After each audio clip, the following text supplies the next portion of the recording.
Podcast Bisik, podcast bincang asik. Halo semuanya, selamat datang di podcast Bisik Bincang Asik. Tempat kita ngobrol santai tapi tetap penuh insight. Aku Indonesia Gunadi yang bakal nemenin kalian sebagai host. Hari ini aku gak sendirian nih, sudah ada dua teman ngobrol yang keren yang bakal bahas topik bareng aku. Silahkan kenal dulu kak, boleh nih kak? Oke kak, halo semuanya. Perkenalkan saya Lintang Duta Bramantia. Aku senang banget nih bisa diundang di podcast Bisik. Halo semuanya, aku Maka Salian. Nah, topik kita hari ini bakalan seru banget loh. Kita akan bahas tentang Deming dan juga Toyota. Nah, seperti yang tadi Kak Nova bilang nih, hari ini kita bakal bahas tentang Deming dan hubungannya dengan Toyota. Oke, biar kita nggak bingung nih, kita mulai dulu ya. Sebenarnya siapa sih Deming itu? Nah, jadi W. Edward Deming itu seorang ahli statistik dan manajemen kualitas asal Amerika. Dia terkenal karena membantu Jepang bangkit setelah Perang Dunia Kedua melalui filosofi kualitas. Nah, intinya Deming itu ngajarin kalau misalnya produk berkualitas itu nggak cuma tentang produk itu mahal atau produk itu bagus, tapi tentang gimana produk itu diperbaiki secara terus-menerus. Atau istilah yang kita kenal sekarang ini adalah perbaikan berkelanjutan. Nah, perbaikan berkelanjutan ini jadi tanggung jawab dan juga melibatkan semua orang di perusahaan.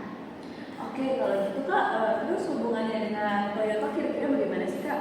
Nah, jadi hubungannya dengan Toyota ini, Toyota merupakan salah satu perusahaan yang menjalankan ide-ide Deming dengan serius. Sampai Toyota itu mempunyai yang namanya Toyota Production System.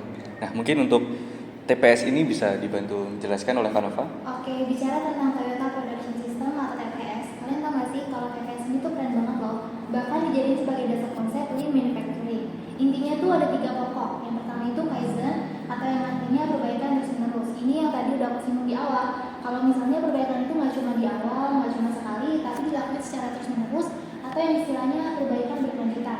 Lalu yang kedua ada yang namanya just in time, yang artinya kegiatan produksi di Toyota ini dilakuin tepat pada waktunya dan sesuai dengan kebutuhan. Dan yang terakhir itu adalah Jidoka, yang artinya dalam kegiatan produksi kalau misalnya terjadi suatu masalah, mesin akan secara otomatis berhenti. Oke, berarti Toyota ini benar-benar menjalani ajaran si Deming ini ya Kak? Iya, betul. Karena Toyota ini juga melakukan PDCA cycle untuk evaluasi dari produk dari Toyota itu sendiri. Mungkin aku bisa bantu jelasin secara singkat aja dari PDCA itu. Mungkin mulai dari plan. Plan itu tahap dari melibatkan identifikasi masalah, analisis penyebabnya, dan perencanaan solusinya. Tapi ketika kita mengidentifikasi masalahnya, kita harus benar-benar tahu sampai akar masalah itu agar kita bisa merencanakan solusi yang tepat untuk mengatasi hal tersebut. Nah, setelah kita menyusun rencana, itu ada yang namanya do. Do itu adalah tahap implementasi dari rencana yang telah kita buat. Biasanya dalam skala kecil terlebih dahulu untuk menguji efektivitasnya. Lalu kita ada di C. C itu cek. Cek itu merupakan tahap evaluasi yang dilakukan setelah kita ingin mengatasi masalah yang ada. Kita melihat sejauh mana solusi tersebut bisa mengatasi masalah tersebut. Lalu yang terakhir itu ada act. Karena kita udah punya hasil evaluasinya, tentu saja harus ada tindak lanjut. Tujuannya untuk memperbaiki kualitas dan produk tersebut agar bisa diterima oleh masyarakat umum gitu kan. Nah, bukan cuma PDCA, Toyota ini juga punya budaya unik loh. Mau tau nggak Kak? Mau dong Kak?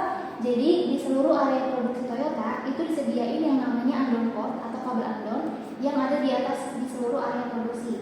Tujuannya itu ketika terjadi masalah kayak misalnya produk cacat atau mesin error, si karyawan atau semua orang yang melihat masalah itu bisa banget nih untuk narik si kabel itu sebagai tanda atau simbol atau sinyal ke semua orang kalau misalnya terjadi masalah, sehingga kegiatan produksi bisa segera dihentikan dan masalah bisa segera diatasi. Nah, ini kan sesuai banget ya sama konsep Deming tadi, kalau misalnya kualitas dan perbaikan produk itu tanggung jawab semua orang perusahaan. Oke, kalau begitu berarti relevansinya buat bisnis sekarang itu apa sih Kak? Tentu saja ada Kak, apalagi mungkin kita bicaranya skala UMKM. Misalnya bisa untuk hal kecil, itu bikin produk yang konsisten, dengerin feedback pelanggan, dan jangan takut coba-coba untuk pakai PDCA. Karena kita tahu sendiri PDCA itu rangkaian yang unik. Kita bisa rencanakan, kita melakukan, kita evaluasi, lalu kita lakukan lagi untuk memperbaiki atau meningkatkan kualitas dari produk kita. Betul banget, setuju. Jadi intinya teman-teman, konsep Deming dan Toyota itu adalah tentang efisiensi dan juga kualitas. Jadi meskipun usaha kalian kecil, sekecil apapun itu, mindset kalian harus luas dan juga matang. Wah, keren banget ya teman-teman. Ternyata filosofi dari ini bisa bikin Toyota mendunia loh. Dan yang lebih penting, prinsip ini bisa kita terapin juga nih di kehidupan sehari-hari, bahkan bisnis kecil pun. Betul, ingat kata Deming, quality is everyone's responsibility. Jadi, kualitas merupakan tanggung jawab dari semua pihak. Nah, semoga obrolan kita hari ini bisa bermanfaat dan menginspirasi kita semua ya. Jangan pernah takut untuk memulai langkah kecil, karena yang terpenting itu adalah konsistensi dan juga kualitas.